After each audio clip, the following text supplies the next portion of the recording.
Hello दोस्तों, English with Shashi online YouTube platform पर मैं शशि फिर से आप सबका एक बार स्वागत करती हूँ। फिर से वही एक टॉपिक, फिर से उसी टॉपिक को आगे कंटिन्यू करते हुए उम्मीद करती हूँ मैंने जो प्रीवियस क्लास में आपको जो एक्टिव पैसिव के बारे में जो बेसिक नॉलेज है, जो टेंस है कि क्या क्या चेंजेस होते हैं वो बताया, आपको समझ में आए होंगे दोस्तों। हाँ, हालांकि मैं यहाँ से आज आपसे थोड़ी सी बात शेयर करना चाहूँगी। मेरे पास इतने अभी कोई डिजिटल बोर्ड वगैरह नहीं है, मतलब जो इक्विपमेंट्स है इतने एडवांस नहीं है, लेकिन मैं पूरी कोशिश करती हूँ कि जो भी मेरे पास ट्रेडिशनल रिसोर्सेज अभी अवेलेबल है उनके माध्यम से मैं आपको अच्छे से अच्छा सारी चीज़ों को समझा सकूँ।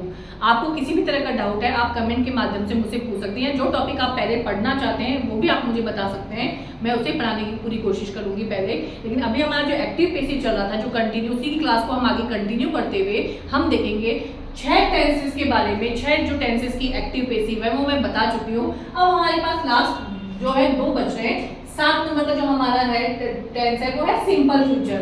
दोस्तों इसका जो एक्टिव में इसकी जो वर्ब आती है वो आती है शैल, विल, राइट, यानी विल, शैल और राइट आ गया, मतलब हमारे पास में है, ये इसकी वर्ब है। अब इसका एग्जांपल देखिए, आई शैल राइट अ लेटर। दोस्तों आई यहाँ पर हमारा सब्जेक्ट है, शैल राइट वर्ब है और ए लेटर हमारा ऑब्जेक्ट है। तो जब हम सिंपल फ्यूचर की पैसिव बनाते हैं दोस्तों, तो शैल विल मतलब हेल्पिंग वर्ब तो एज इट इज रहेगी। अब इसमें जो ऐड होगा ना वो जुड़ेगा हमारा क्या दोस्तों, बी।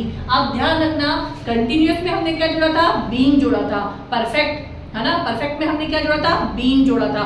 और जो सिंपल फ्यूचर है उसमें हमें क्या ऐड करना है, बी ऐड करना है। बस आप ये स्ट्रक्चर अपने दिमाग में बिठा लीजिए, और बिठाने की भी जरूरत नहीं दोस्तों। अगर आप ज्यादा से ज्यादा एग्जाम्पल सॉल्व करेंगे तो एक टाइम के बाद में आप कभी भूलेंगे ही नहीं, कभी कोई गड़बड़ होगी भी नहीं।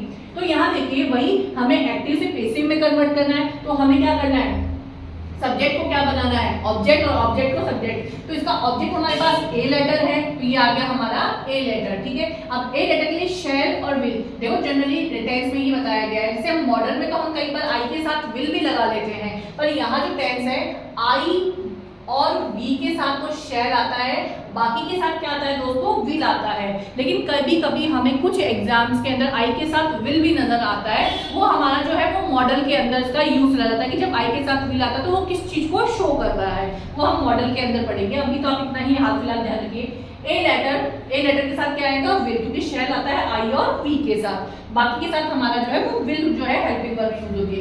ए लेटर आ गया, उसके साथ विल। अब हमें क्या लगाना है, फ्यूचर का सिंपल में बी ऐड करना है।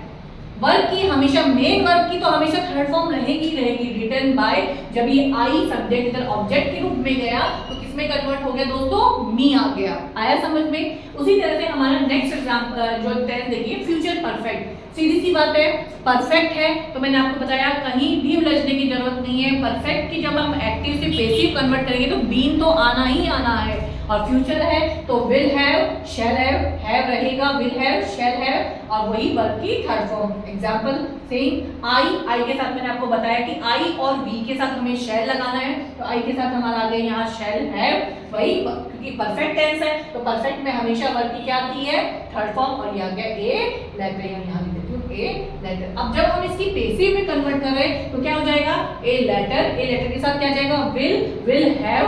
अब हमें किसको ऐड करना है, हमें यहाँ बी लगाना है इसकी पैसिव में, तो ये आ गया बी रिटन बाय मी। उम्मीद करती हूँ तो दोस्तों हमारे पास अब देखिए एक चीज आगे, नोट देखिए। अब आप इस नोट को ध्यान से देखिए कि present perfect continuous, past perfect continuous, future perfect continuous और फ्यूचर कंटिन्यूअस का कभी भी पैसिव वॉइस नहीं बनता है। हमारे पास इंग्लिश में अगर हम टेंस का चार्ट बनाएंगे, प्रेजेंट की जो बनाएंगे, प्रेजेंट में कौन कौन से है, पास्ट में कौन से है, फ्यूचर में कौन से, तो उनमें उन 12 टेंसेस में से 8 टेंस की पैसिव बनती है।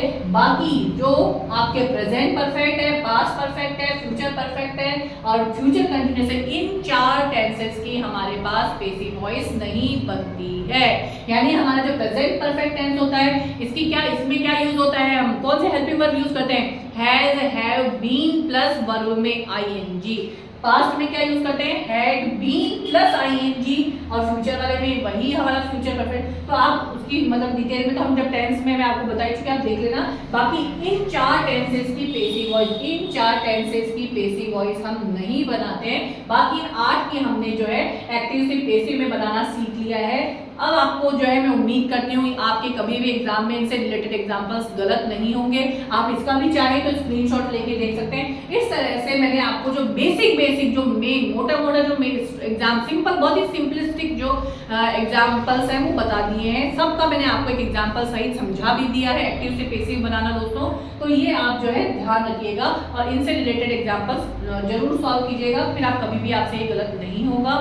आगे हम और भी, अभी तक ये चैप्टर यहीं खत्म नहीं होता है, और भी नियम और भी आगे रूल्स है कि जब इंटेरोगेटिव सेंटेंस की एक्टिव आती है तो उसको हम पैसिव में कैसे कन्वर्ट करते हैं। हम सारी चीजें सॉल्व करेंगे एक एक करके दोस्तों। इसी तरह से अपना प्यार बनाए रखिए और चैनल को ज्यादा से ज्यादा शेयर कर दिए ताकि लोगों को जो है, देखिए इंग्लिश के लिए हम इंग्लिश सीखना तो चाहते हैं, छोटे छोटे टॉपिक्स दिखने में बहुत छोटे छोटे होते हैं लेकिन हमसे बहुत गलतियां भी करा जाते हैं, तो आप इनका ध्यान रखिएगा। अपना प्यार यूं ही बनाए रखिए। Thank you so much.